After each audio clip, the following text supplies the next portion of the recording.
Hello, booze and ghouls. It is once again the most magical season of the year, Halloween time. Now, I have lived in Pennsylvania for about 8 years now. And this year I have decided to embrace my current home state's spooky heritage.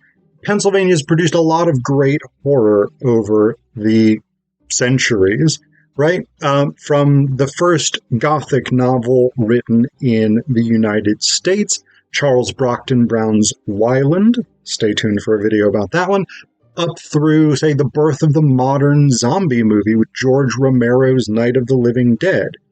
I've already done a video about Night of the Living Dead, but I will have another video coming up about a Romero film this season. And so Pennsylvania has this great heritage of horror, and that's what we're going to talk about this spooky season.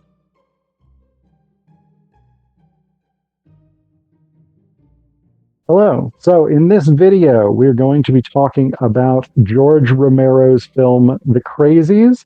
I am joined once again on the channel by the incredible Jeff Monahan. Jeff, thanks for joining me again. Thanks for having me. So those of you who weren't watching, I think it was 2 years ago or so, Jeff and I had talked about his film Corpsing, which is an absolutely amazing horror film that I definitely recommend checking out. I will put a link to that interview down in the description. I'll put in a card, whatever it is. So, all right.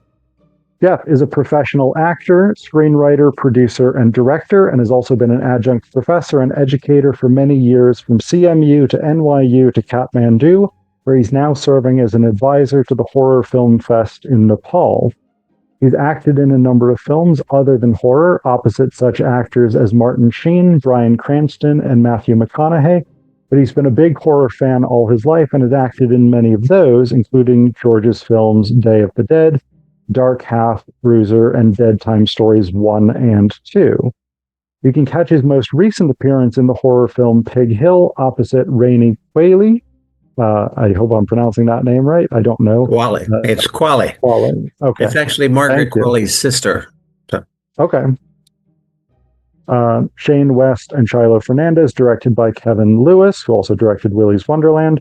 The film had its world premiere last month in London and is making its North American premiere in October.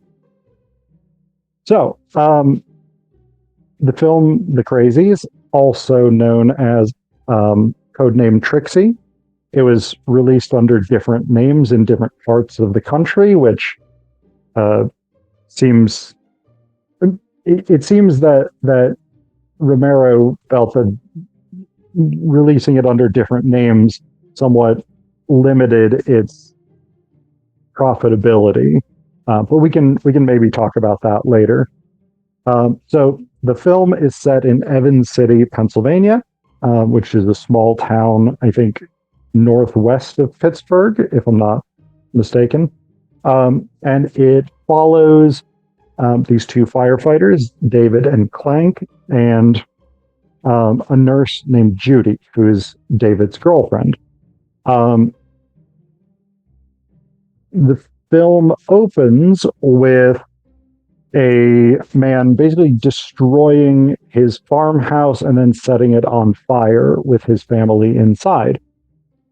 And what we learn is that the reason that this guy has gone crazy and that other townsfolk start going crazy as well is that the military has accidentally crash-landed a plane carrying an experimental bioweapon codenamed Trixie, which has gotten into the water supply, and it has driven people to insanity.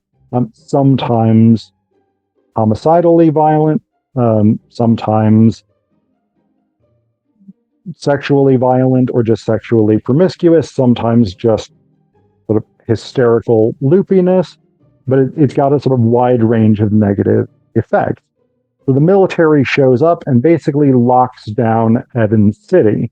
They start corralling all of the people into the local high school as military doctors and research scientists, including Dr. Watts, who's one of the people who had worked on creating the virus.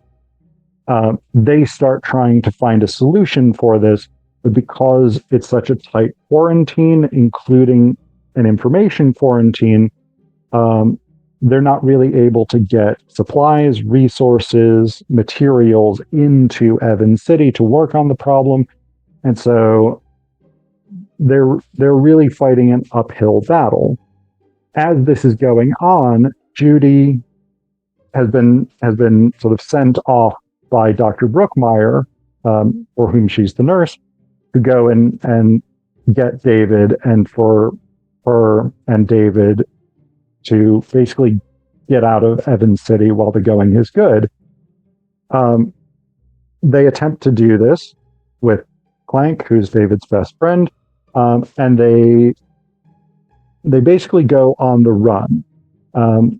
They do get picked up by the military at one point, but they manage to escape along with Kathy and Artie Fulton. They start going crazy, and so they have to be abandoned. Clank also starts going crazy, but David is unwilling to leave him behind. And then eventually Judy ends up going crazy, and David is sort of left on his own, trying to evade the military, while the military is sort of going back and forth with what seems to be like Pentagon officials or someone like this about whether or not the best thing is just to drop a nuclear bomb on Evans City in the hope that that will wipe out the bioweapon, and then just sort of claim that it was actually a nuclear weapon that crash landed, and sort of sweep the whole thing under the table. So that's the core premise of the Crazies. Is there anything else you want to add to that plot summary? No, I think you covered it very well, because it's such a chaotic story, and drawing on so many different characters and things coming together with that. And to me, the thing about the entire film is the realism of it. And like I think the train accident in Ohio, and these things happen, and it becomes chaos, and you can't know what to do to fix it or who to put the blame on, and nobody wants to blame. And then when you're in a situation like in the film, it hasn't been made public yet. It's still that incredible chaos and confusion. So it's kind of scary just for that. And it's very prescient and very, very real, with things that have happened and continue to happen, unfortunately, and probably will happen again. I hope not, but yeah. So, Jeff, you worked with George Romero. Can you tell us a little bit about him to start out? Yeah, people ask about him all the time when I meet them at conventions and such, and it's become such a cliche as how he was just such a great guy, such a big old cuddly teddy bear and all that. But it's true. It's like, it's one of those things that he was just so gracious, so nice, so self-effacing, I think was one of the things. So just so humble, and he was just trying to get stuff done, and struggled a lot, like anyone does in this business. So people look up to him, like, oh, George Romero, all these things. But he was a hard worker, always trying to convince people to fund projects, even with his success. Getting things made that he wanted to get made. It was never an easy road, but he was always very gracious and very funny, and just working with him as an actor. His directing was just like, hey man, let's just do one. Okay, yeah, that was fun. That's great. Okay, moving on, and just the most relaxed set. So I miss him. I know everybody who's worked with him, who knew him. We just miss him, and it did become a family. I was just at a convention a few months ago, and in Monroeville, actually, and so many people. It's just like we all know each other. We've seen each other, whether we're on the same film or not. Yeah. But we're all like one big happy family. So it sounds like such a goody goody, sweet and cuddly. But no, yeah, that's just that's the way it was working with him. And of course, that's really interesting because Romero is, of course, most famous for horror films. Yeah, And yeah, but it wasn't like, ooh, we're making this deep, dark, psychological scare. No, it was a fun process, no matter what you're doing, and there was yeah, laughter, and it is very relaxed. And sometimes you're around people in this business who are like so uptight and tense, and they want to get the shot, and you have to move along, and yelling off to we have to get this before we lose the light or whatever. It was none of that. It was just so totally laid back and it was like you're making a home movie with the family. Yeah. hmm and of course, Romero was deeply set in Western Pennsylvania. Yeah. Yeah. From his college days onward, right? And of course, Evans City is a real town Yeah. in the Pittsburgh area. Yeah, when you watch Night of the Living Dead, it names all these towns around here, including my hometown, Connellsville, Pennsylvania. My hometown it's in the movie, and it's not real close at all to Evans City, but but it's close enough because it's in southwestern Pennsylvania. So it's all these Yeah. real things that are blended right in. Same with the Crazies. You have the towns, you have the people, you have the background of what the look is, and so when you're watching that, when you're from southwestern Pennsylvania, it's like you recognize home, and it becomes even spookier probably for folks because like, yeah, that's here. That's that's right down the street. Well, so, and I think one of the things that I found really interesting, and it's mentioned in passing, but it does sort of pop up again and again, is David says something like when the military is rounding people up, David says something to the effect of like, with all the hillbillies around here, they'll be shooting at each other and they won't even know why. Yeah. And I mean, I'm not from Pennsylvania. I've lived in central PA for 8 years or so, but like I've spent a lot of time in West Virginia. I spent a decent amount of time in rural parts of New York growing up there. And there is that sort of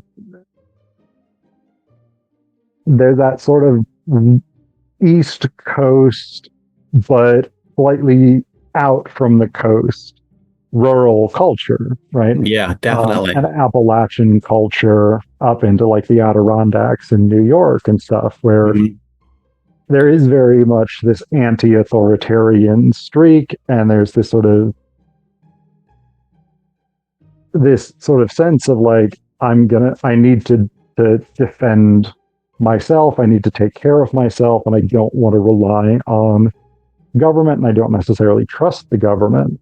And in some ways, that's of course quite a problematic sentiment when you start to get into much more sort of contemporary politics, where right-wing authoritarian figures can sort of feed into that sentiment of being opposed to the government and sort of manipulating that. I don't want to get too political on. No, but you're right in terms of like, it sounds insulting, and maybe it is insulting, but the people who would be the victims of the insult embrace the identity of being rebellious, of being just to call somebody a redneck. You say, oh well, that sounds like a rude thing to do, but rednecks, that I've known and and am related to in some cases, embrace that. I'm going. I got my pickup truck and my my rifle on the rack, and and I'm going shooting, and I'm going hunting, and I'm doing this, and I can survive on my own. And if the world goes to hell, I can go off the grid and I can live and I can feed myself and I can hunt and do all these things. So and if you'd say, oh yeah, you're some backwoods redneck, they'd say, yeah, I am, because Yeah. that's what I am self-sufficient and I don't like the government or trust the government or whatever or any sort of authoritarian things like that. And that's what, Yeah. and so there's just, and again, I'm not talking about everybody, Yeah. but there is a definite faction of that here and in southwestern Pennsylvania. It definitely exists. So you're not going to have people go gently into listening to, we have to do this and everybody, corral yourself into the gym. No, Yeah. I'm going to grab my gun and I'm going to, we're going to go out and find those things and we're going to go out and do, take matters into our own hands. So that Yeah. would happen. And again, going back to George just doing something in a very realistic way, that's the reality of where a situation like is in the film. That's what would happen in many cases, I think. You'd have Yeah. that. And of course, this is a film that's centrally concerned with government power and government actions. Yeah, Right. and I think George always taled about that. I mean, like Yeah. in Day of the Dead or whatever. You're dealing with like the people who are supposed to be in charge and who know the facts and who'll do the best for the people. No, they don't know what in the hell's going on. They're just chasing their tails and trying to figure it out too, while pretending to know and doing the right thing, which maybe they're not because they don't know what the right thing is to do, or maybe they're being self-serving in their own individual way or governmental way. They're protecting the agency or protecting the truth so that they don't look bad and so they can hold on to their jobs if there is one after this thing blows up and everyone doesn't die, maybe. And it's all of that. And so it's all of these things. And again, that's like what makes it scary. And I think like the Crazies, like for the past several weeks, I've had a cold, and it's like something that like I thought this coming up to talk to you about this. It's like people are so vulnerable. I was with a guy who for about an hour and a half, and he was sick, and I found out he had pneumonia, and like 2 days later, I was sick, and I thought, well, that's normal. In 3 days from now, I'll be fine. It took me 3 weeks to get over that. So it was like, and they were taking, and we both were on antibiotics and and coughing, and which I still have a slight little cough. And like we're so vulnerable. It's easy to talk about the human body is a very resilient organism, and it repairs itself and takes care of itself. That's true. And so is the opposite, which is that COVID, are we all going to last after another bout of a COVID-like disease that could wipe us out? Is that possible? And COVID proved that it is. And even like, getting, this flu thing that I'm just getting over, that took, a couple of weeks to get through this. And you think, man, people are fragile in a way if they're hit with a virus that's hard enough. And so the scary thing about the Crazies is it's possible. Yeah. Well, and of course, one of the sort of interesting dualities, I guess, of the Crazies is, on the one hand, you've got the sort of the human element of the horror, right? Where, again, that opening scene in which this guy is smashing up stuff in his house with a crowbar, and his terrified kids are looking on. Yeah. And then the next thing we see, he's in the back of a police car, handcuffed, while his house is on fire, and his kids are presumed, his wife has already been murdered by him. His kids are presumed dead in this fire. Yeah. But then you've also got that element that you can't sort of defend against, right? The bioweapon itself, Trixie, pervades this film, right? People spread it through contact. with one another, and even the soldiers who are in these full hazmat suits with gas masks and stuff. There's a number of them throughout the film who randomly lose it, and their comrades have to shoot them. Yeah, right? yeah. So you've got those sort of two different elements of the threat of human beings who have, in this case, been driven to insanity and are posing a violent threat. But then you've also got the microscopic threat that cannot be seen and cannot be adequately defended against. Yeah, and it's all that sort of viral type of thing that's going to infect you one way or another. Even like when you said about, we're not going to go down the political road too much, but if you look at politics now, how much information goes out virally that you see it online, or you hear a snippet from somebody that you know. And so information and misinformation and disinformation goes out. So you have people who are violently in favor of or opposed to things, who are potentially willing to kill for it because they have a piece of information and they don't have the whole picture. They haven't taken the time or the energy to get the whole picture on anything. So you have people who are willing to kill and die for ideologies that they have not investigated thoroughly. We can say that's a virus of just because we have now so much access to information, but because we have access to it, we just get little bits and pieces and make up our minds very quickly but committedly. I get these either F Trump things hanging around. I've seen, and I get the pro-Trump things that I see, and I get F your feelings, Trump, F your feeling. Like, nobody's put up things filled with such vitriol before that I've ever experienced in my life. That F your feelings, Trump. Like, F our feelings, but then you have Trump himself standing up there saying, I hate my enemies. I don't want the best for them. It's like, you're not spreading good news, man. You're not spreading, common sense, or certainly not peace. So all of this stuff goes out there, and people who are getting their information from whatever sources are latching onto it deeply in some cases and violently in some cases. And it's crazy, And I think I can definitely go down the political road in terms of, I think we're heading straight into, the fascism. And this is the Third Reich here, Fourth Reich. They just had a Stephen Miller speech alongside a Joseph Goebbels speech, side by side comparisons, and it's like, so.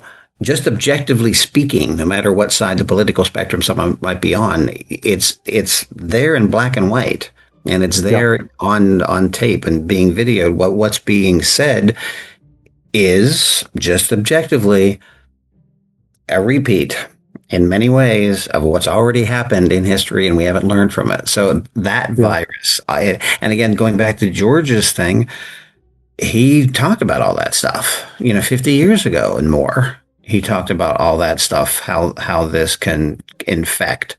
And he always did work on different levels, because his stuff seems, because of the budget level or because it's a horror movie, it seems like it could be just a simple tale of whatever.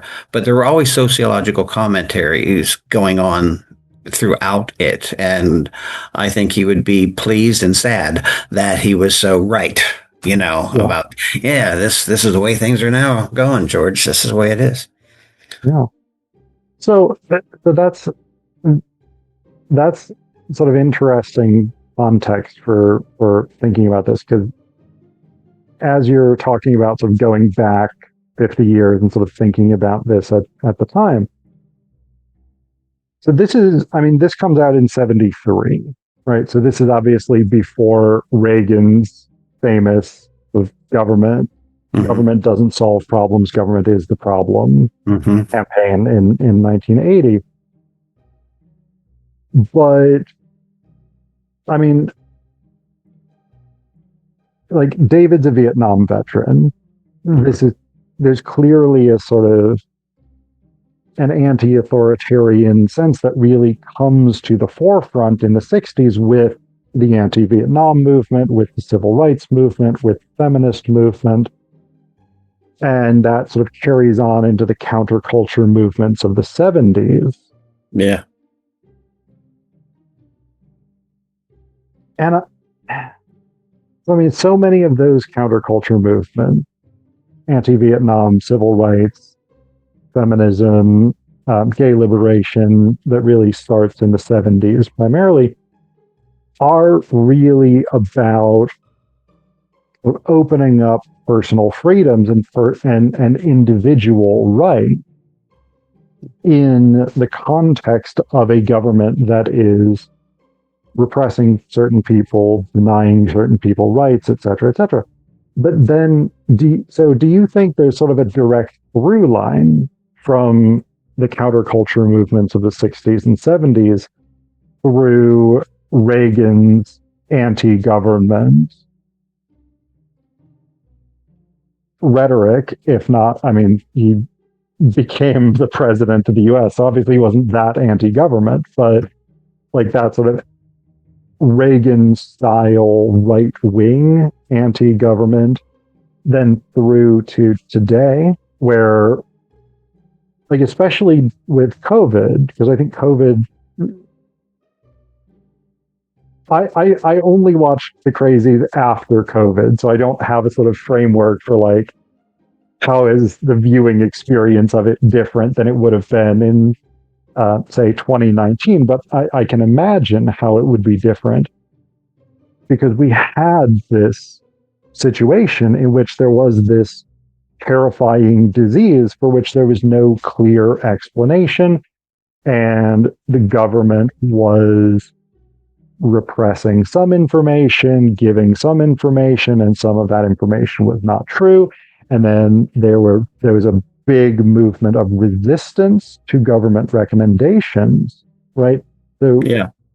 Do you think that there's sort of a direct through line from, again, the counterculture movements of the 60s and 70s, the resistance to governmental authority or centralized authority that we see in the film, and then up through the sort of maybe conspiracy theory based opposition to compliance with COVID guidelines? Yeah, and I think the difference is, or how it has adapted itself maybe, is that you had these big movements, which you still have now, to protect certain groups from being unfairly treated. But it seems to me that people are also finding themselves, for better or for worse, having to face overwhelming oppression in some ways individually, to say, I don't, this is how I'm handling it, because we don't have the sort of semi-organized women's lib, or you're obviously, this guy's a hippie, or that sort of thing. It's now up to the individual, I think, more to say, this is what I believe, this is what I stand for, this is what I will therefore do and won't do, and this is how I will treat people. Because it seems more scattered. And again, that might be back to, the internet, because we have so many choices constantly barraging us in our phones and our faces. And that's a total science fiction, life that we're now living, just that.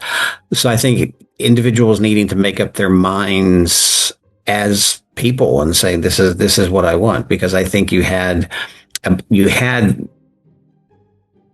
culturally built-in groups that you could be part of. Now it seems to be less so. They're still there, but somehow less so. And you did have, before COVID, I mean, I remember Legionnaire's disease and obviously AIDS. And AIDS was, how many people died of AIDS, and how much research wasn't done to combat AIDS because it was a gay disease, they said. And if you had AIDS, then that must mean that you're gay and you weren't allowed to be gay. And if you were gay, you caught it because you were having smutty sex in the back room of Studio 54. Therefore, you're an unclean person, even if you hadn't caught it. And there are all these erroneous, prejudices against people. So people were ostracized as lepers because they had a disease, and the government did not follow through on fixing it the way they could have and should have, because it was them, they were over there. So these things before COVID, you still had them occasionally, but nothing like COVID. And I think COVID really, for me and for a lot of people I know, it just came out of the blue. And again, going back to how bloody vulnerable we were. I mean, I remember washing the bananas, you're washing cans, man. And even if they come out later and say, well, we didn't really have to wash the cans. Yeah, well, we thought we did. Okay. Because they're still trying to figure it out. And, and Anthony Fauci, who, and all those people like that who spent, their lives with communicable diseases and virus, that sort of thing, trying to work it out. And any mistakes made were because they're still in process. It wasn't like, let's shoot, let's inject bleach and shoot light through your whatever. I would watch those presidential things where just crap's being made up off the president's head that has nothing to do with science. And I forget the woman's name who went, in the background, I think Fauci once did that too. It's like, it's scary because we're the people in charge are insane, you become to realize that. Not all of them, but there's enough of them. And somehow there's more of them now than there ever has been, so I think, but again, it comes back to like, there's so much information. And it's so diversely scattered that we have to say, okay, I will do my own research, and I will know what I believe as best as I can, and this is what I'm going to do.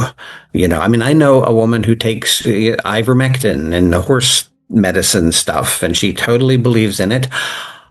At the time I knew her, there was nothing that was convincing me that it was a good thing to do because it was for horses. So I was like, well, I won't be doing that. I think I'll get the vaccine that's recommended because the guy who's recommending it has been in the business for longer than you have, and he says, don't do that. So but we have to make up our own minds more. And in a way, that's a good thing. In a way, it's like it's scattered the society. It's we don't have our groups anymore. People communicate. I saw a thing that 16-year-olds aren't getting their driver's licenses too much anymore because everything they do is online. They don't need a car. They can just talk to their friends like we're talking right now. You don't have to do that. So obviously, cultures change and things change and technology changes. But there's so much information out there. You really have to hopefully be smart and figure it out as best you can. Or you get the virus like everybody else, and you start believing adamantly and potentially violently in something that isn't true. But that's your club, and that's the new club. A belief in something that you don't have the evidentiary backup. Yep. Well, it's like one of the things that you've sort of been talking about, but you haven't sort of put it in these terms precisely. But one of the things that I think you're talking about also is the collapse of trust in institutions. Yeah, completely. Right? And I would trace that really back to Watergate. Mm-hmm. Yeah. So, around the time that the Crazies comes out, but this sort of sense that like there seems to have been some sort of tipping point, whether there was in the 70s, I don't think it was in the 70s, whether it was in the 80s, whether it was the 90s, whatever it was, where like being an expert who is knowledgeable about a subject, or a large portion of the population came to be seen as evidence that you were wrong. Mm-hmm. Right? Well, that's the thing. It's either mistrust in government or mistrust in institutions, or blind trust in government and blind trust in institutions. Therefore, I mean, I used to like question or comment on things on Facebook if someone said something that was erroneous, supporting something Trumpian, I would, point out, no, it's really this, and he really said that. And I would be viciously attacked. No one ever said, oh, thanks, I didn't know that. No one ever did that. And my blood pressure has gone down considerably since I just stopped engaging. Because the beliefs that people have at this point are non-negotiable for the most part. It's like if you're either a supporter of this or a supporter of that, that's what it's like. You're a Steeler fan. It doesn't. That's your team, man. And the idea of examining the facts, you may be wrong, they may be wrong. Let's get on the same page. So you have either the total mistrust, which may be much healthier, or you have the blind trust. And Watergate, I mean, I grew up, I'm old enough that I remember watching the Warren hearings on Kennedy, and I remember Watergate. I was like 14 or something. But I was interested. I thought, this is like amazing. This is like, the criminal stuff that's happening now. That's daily, man. I mean, the stuff that's happening now daily eclipses Watergate. We eclipse Watergate like 4 times a week. It's or more. It's like every day something happens. I mean, Clinton said he didn't inhale. Ooh, that was a big thing now.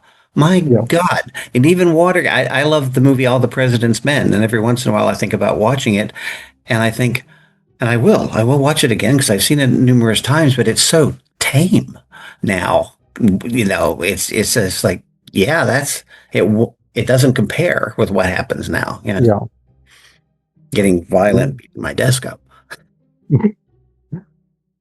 Yeah. Well, so I mean, one of the things that I was sort of thinking about in terms of this sort of issue of authority and whether or not we should trust authority in the film The Crazies is what's his name? Dr. Watts, right? The scientist who worked on Trixie. Because there's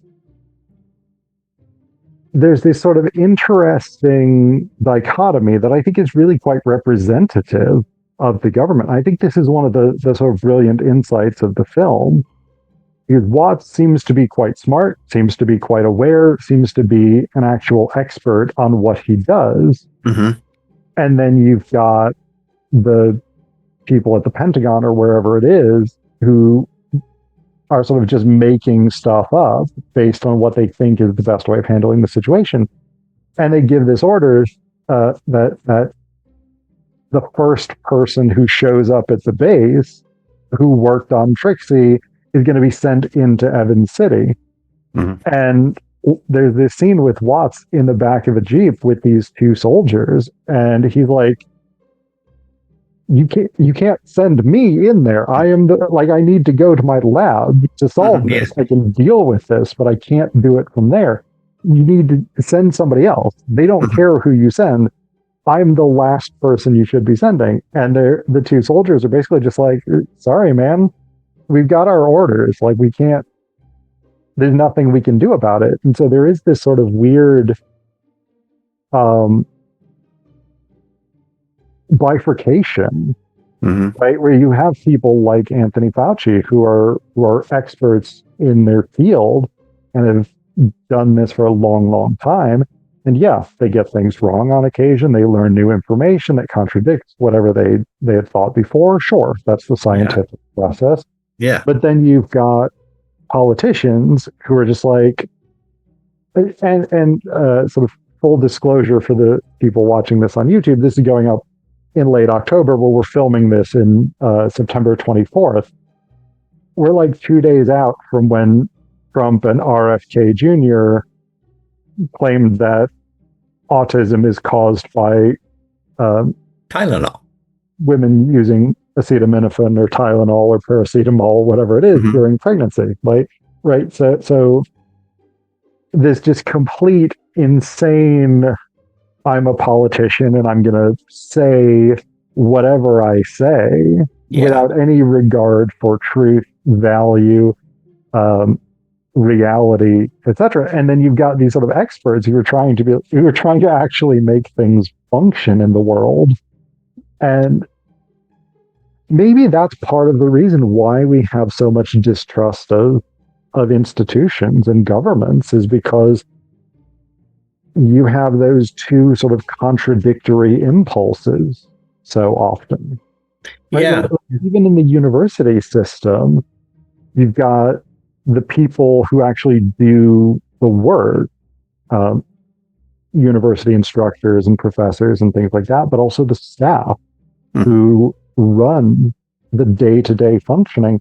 And then you've got like university presidents who get paid $1 million a year, $1 million or more.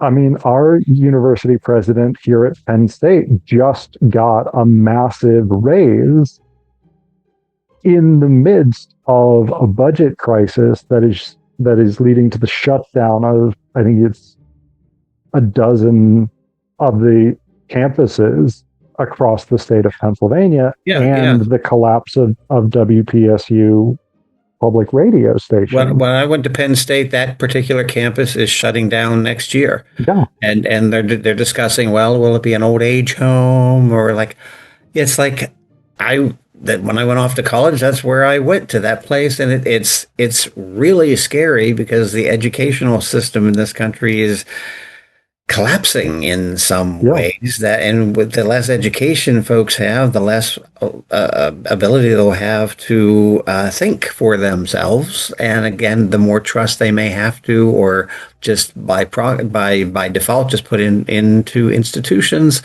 that are not trustworthy. Even like the other, I mean, Jimmy Kimmel being brought back, thankfully, because he said something wrong, which is nowhere near, which should have happened to him, in my opinion. But the guy who was so vehemently opposed to Kimmel speaking it, they just had a clip of something he said just a couple of years ago, where he said how important free speech was and satire is, and that we have to be able to talk like this because that's how information gets out, and we can't stifle that whatsoever. So either he's done a complete 180 in the past couple of years, or he knows he's full of crap. But for whatever reason, he's towing the party line, doing the institution thing. He's supporting the institution. Not only is he not supporting the facts, he's not supporting his own beliefs. He's not, or he's completely changed his mind on new evidence of which there is none.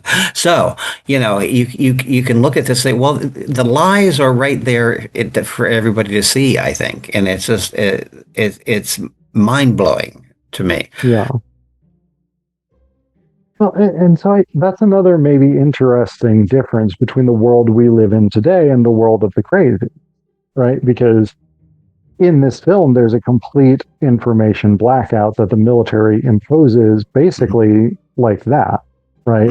Like they shut down telephone lines, they confiscate radios, they set up their own equipment so that none of their soldiers can contact anybody on the outside. Yeah. In the sort of hyper media saturated world that we live in today,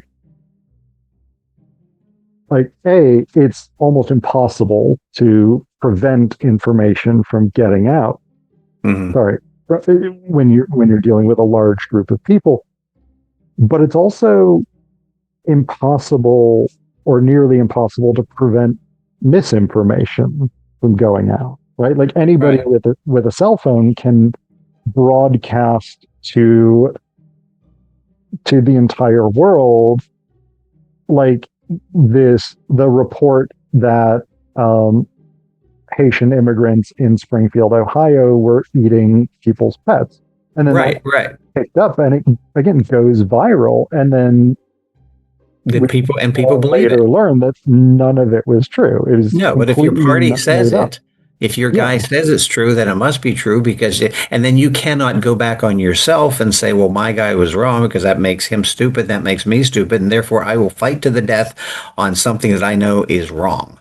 And it's crazy. And you're right. It's like, and when the Crazies was made, you didn't have that. You didn't have the technology for that. So you could cordon off a large group of people and take over and do all that sort of thing. So I think he was very much at the beginning, in a sense, of where things could go in the future if we could rewind and actually be there and tell the folks, making the Crazies like, hey, 52 years from now, we're going to have this.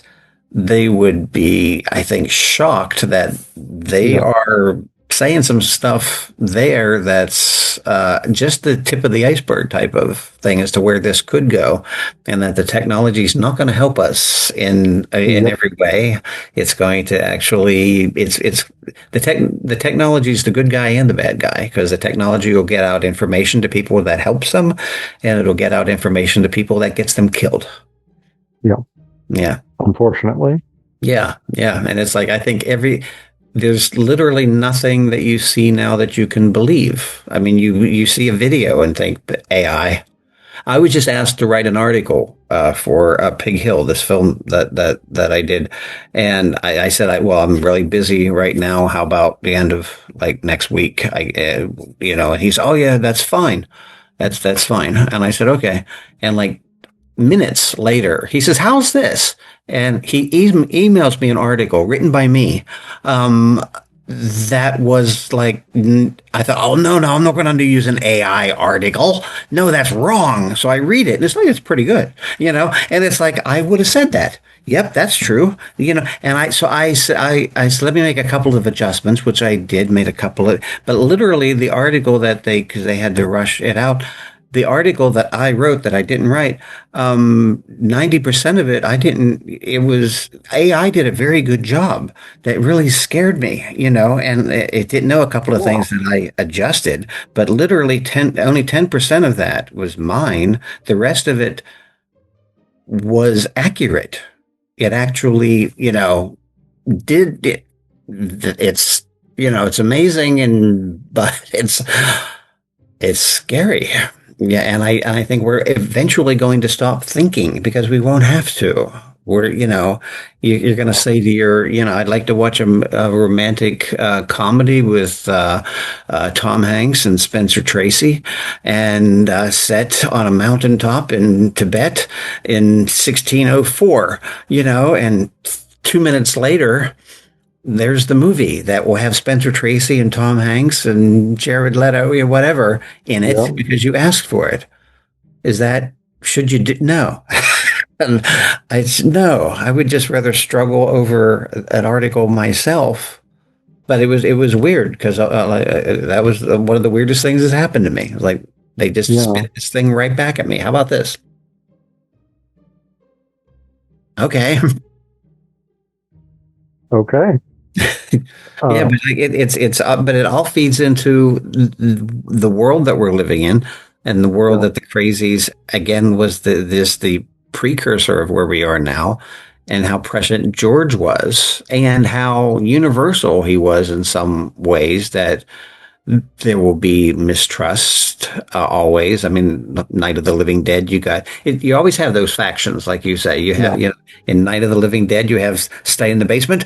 It's safer up here. Day of the Dead, it's like the military. No, it's the scientists. Which one do you listen to? It is that bifurcation. There is that dichotomy of you don't know which side, and neither side is 100% right. And again, it comes back to you making an individual decision to say, okay, I'm going to collect the information and think for myself. But again, the next step after I will think for myself is I don't have to, because AI will do it for me. So we're going to become roboticized to the point, Yeah.